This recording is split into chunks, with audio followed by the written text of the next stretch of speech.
When I became president of the union in 1996, a lot of people said to me, sisterhoods are finished. It's not their fault, but women don't have time for sisterhoods.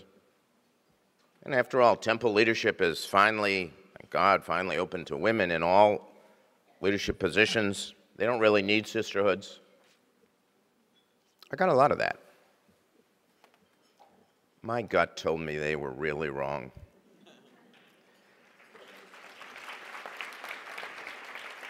They were underestimating the quality of your leadership, both in local synagogues and in our union. I'm talking about your local presidents. And I'm talking about Lynn and all her predecessors, and Robin and all her predecessors. They were underestimating your capacity to reinvent yourselves as an organization. That means changing your name, changing your structure, redefining your mission.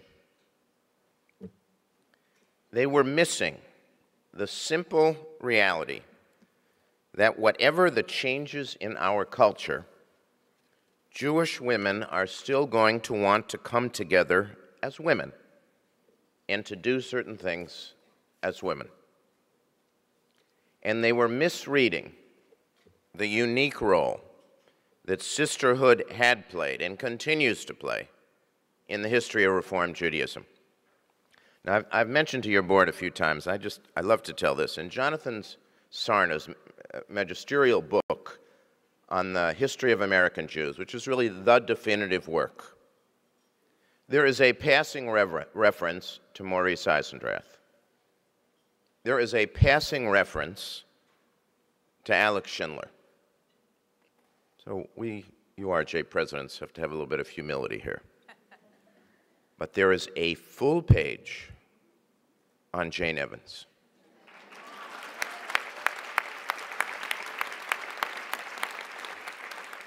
Who led this organization for almost half a century. And while it's a tribute to Jane, who was extraordinary, it is really a tribute to this organization and to the central role it has played in keeping the reform movement strong. Now, what is that role? By the 1920s, we won't go into the early history, we don't have time, sisterhood women had taken on what were primarily domestic tasks in the congregation, entertaining, hosting, raising money through bake sales. Nothing is wrong with any of that. We need all of those things, then and now.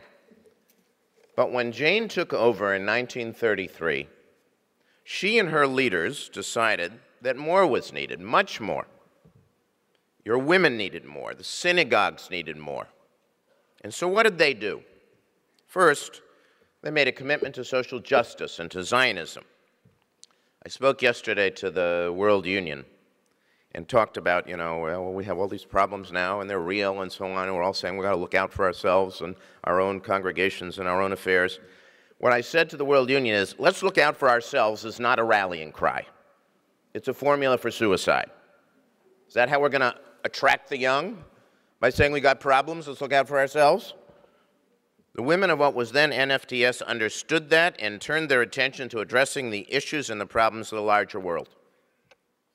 Second, they made a commitment to the advancement of women in all areas of Jewish life, in the synagogue and beyond, and did so at a time when that role, as we know, was very limited.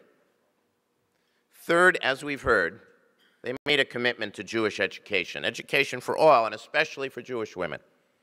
An NFTS report in 1941 said, quote, "We," meaning we women, "are the custodians of Jewish tradition in the home."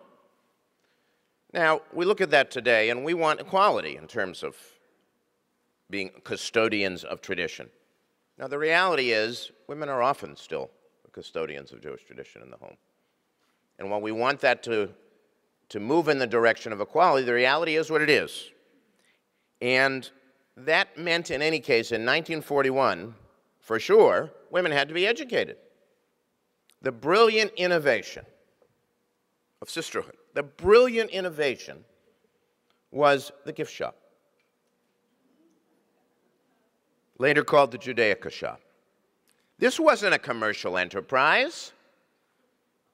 The idea, this was Jane's idea, was to market ceremonial objects and teach women what they were for and how to use them, because they knew that the women would then teach everybody else. Fourth, a commitment to world Jewry. American Jews are so parochial, so limited. Often they just don't have the vision, the understanding, or they don't care enough. I mean, all Americans are like that. Canadians are a little different. They're smarter and better in this regard. But sisterhoods always cared. Without the rabbis whose education you supported in countries around the world, there would be no worldwide reform movement today. And fifth, a commitment to support youth activities in NIFTY locally in North America, and Forrest spoke very eloquently about that.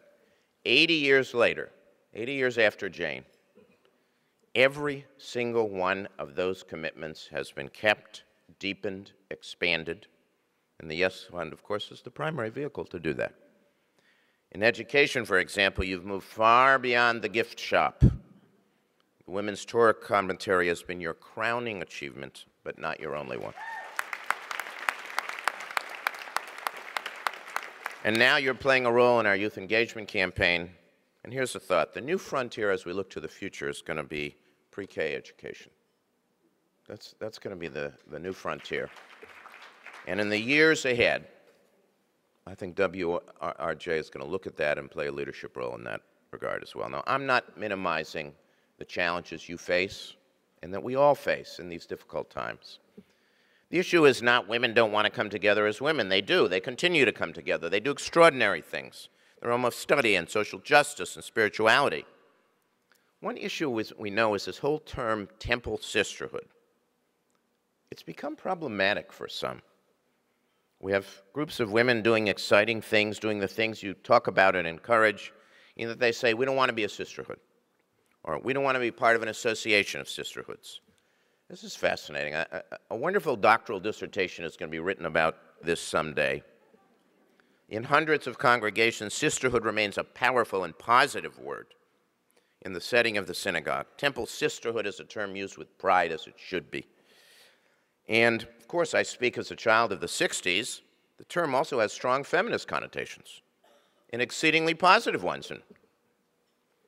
Now, I'm one of those people who believes the word sisterhood should not be abandoned.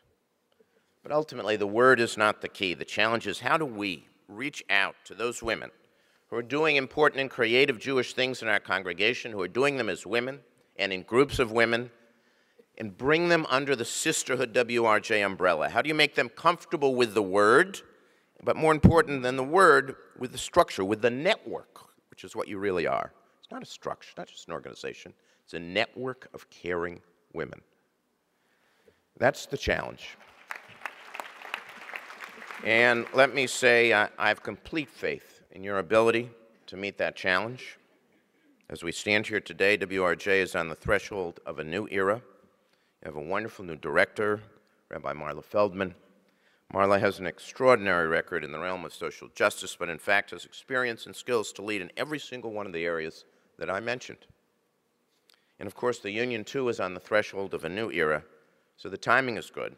And Rabbi Jacobs, I know, shares my admiration for the work that you do and sees WRJ as an integral part of his plan for a new reform movement. And let me just end up with two quick thoughts. Nobody travels to more Reform synagogues than I do. And what I see again and again in so many places, the strongest, most vibrant, most active, most important element of so many of our synagogues is the local sisterhood. That's the local sisterhood. And the second is the affection and respect that I have for your leadership and all of your presidents. I started with Artza. I got to know Connie Kreshtul, who was actually at that point an Artza activist. But for the last 30 years, I have worked with every one of your presidents, become a friend of every one of your presidents, come to admire and respect them, who have really been helpful, supportive, extraordinary leaders, not only of this organization, but of the greater reform movement. It has been an honor and a pleasure for me to work with you, to benefit from the wisdom of your leaders, and to see, after almost 100 years, all that our sisterhoods continue to contribute to the Jewish vitality of Reform congregations. Thank you very much.